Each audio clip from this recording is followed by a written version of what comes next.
nyo sa'kin, mga putang ina nyo, sa mga naninira, mga putang ina nyo. What's up mga kato? Christmas nga pala sa inyo lahat. Hindi kami mapag-live kasi may konting issue regarding about the accounts namin. Alam mo yun may mga taong bikon. Talaga trip nyo yan at hindi ako magsasalita ng masama. Trip mo yan, wala problema. Respeto ko yan, bilan nyo, okay lang, ayos lang. Nireport nyo, okay lang, ayos lang. Kasi hindi lang mababan niya pag hindi na-report. Actually pala, paalis na pala yung yung police saka yung yung family niya. Kaso nga lang, sumigaw-sigaw pa kasi, di ba may hawak siyang ganun, parang TBC yata yung tubo. Yung police, di ba? Paalis na dapat siya. Eh, ang problema kasi, sumigaw-sigaw pa yung yung nag-video.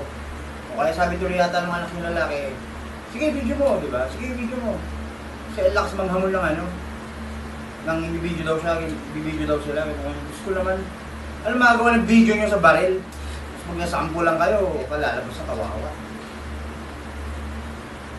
Kasi nakakahawa nga dyan yung polis. Kaya mag-celebrate sa loob ng kulungan dahil lang sa kanila. Paano kung hindi lola yung isa doon? Paano kung hindi hindi matanda? Diba? Nagkakataon lang na matanda yung isa. E paano kung parehong teenager yun? Sige nga, sabihin niyo sa akin. Paano kung parehong teenager yun na pasaway? Diba? Tapos biglang binaril. Baka sabihin nyo, tama lang yun sa inyo. Wow! Baka sabihin nyo, good job sa mga polis.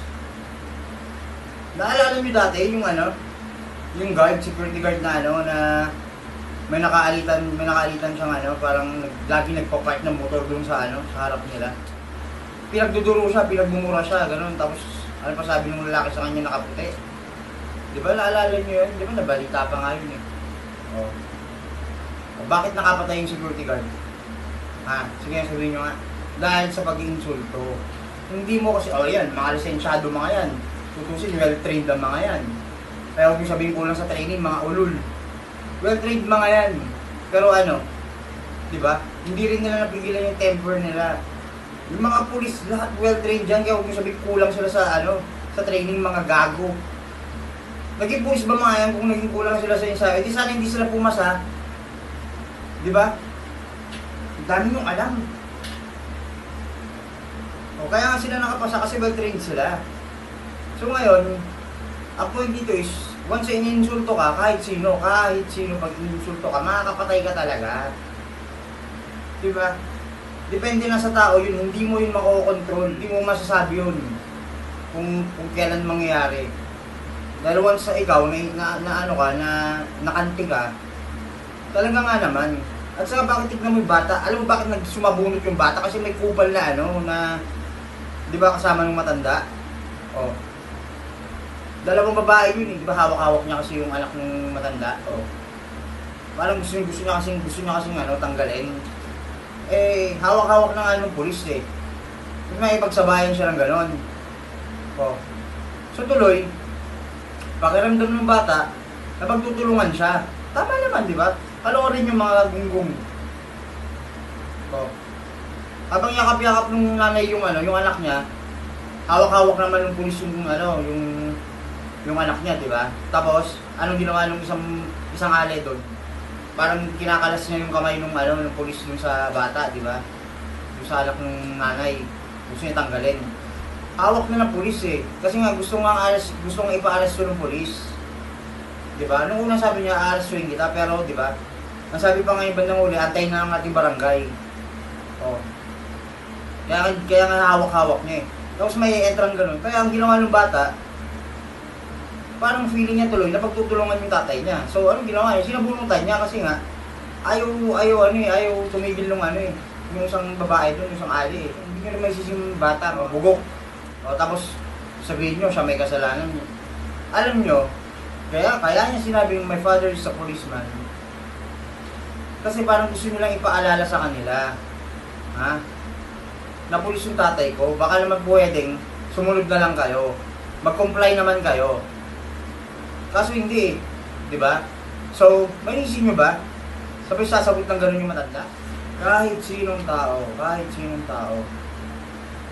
magagawa at magagawa yung ganung bagay. Hindi po kulang ka sa training, hindi po. Diyos ko. Walang ganun. Basta kung may nang kanti sa'yo, magagawa at magagawa mo yun. Kaya huwag kayo magmalinis. Ay, galit na galit kayo sa akin, galit na galit kayo sa amin. Oh, kasi bakit? Kasi ang tatangan nyo. Alam mo bakit mga tanga kayo? Kasi, comment ng isa, naging comment na lang, naging sunuran na kayong lahat. Para nga kayong mga tupay, alam mo yung shit, di ba?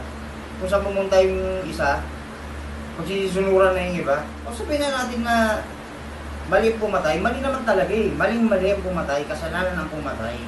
Kaya nga wala ako sinasabing walang kasalanan yung pulis eh. Mali yung ginawa niya. Pero, the fact lang na ganun yung naging sitwasyon, di ba, ayaw nila paawat eh. Kung sana, hindi na sila sumagot-sagot, pinakusapan niya lang nila maayos, yung sila naman kasi muna nakabulabog. Tangina, nagpasabog ng boga yun. Tandaan nyo mga... Ay, Diyos ko. Ay, total, minumura nyo mga putang ina nyo. Mga bobo. Total, minumura nyo na rin ako. Gawin na lang. O, di ba? Ngayon, pag namura kayo, masakit. Mga iyakin. Among tinatawanan ko lang kayo, sa totoo lang. Di ba? Napaka-sensitive nyo. Gusto nyo, murahin ako. So, kapag ginantihan ko kayo, bawal, ganon, ulul. Walang ganon, fuck you. Nakakupal din kayo eh, no? Free kayo magmura sa akin. Free kayo magmura sa amin. Free kayo magmura sa akin. Pero ako, hindi ako pwedeng ano. Diba? Rumesback, ganon. Eh, mga ulul kayo. Mga bumbong kayo. Walang ganon. Hindi ko nga kayo kayal eh. Hindi nga namin kayo kano-ano eh.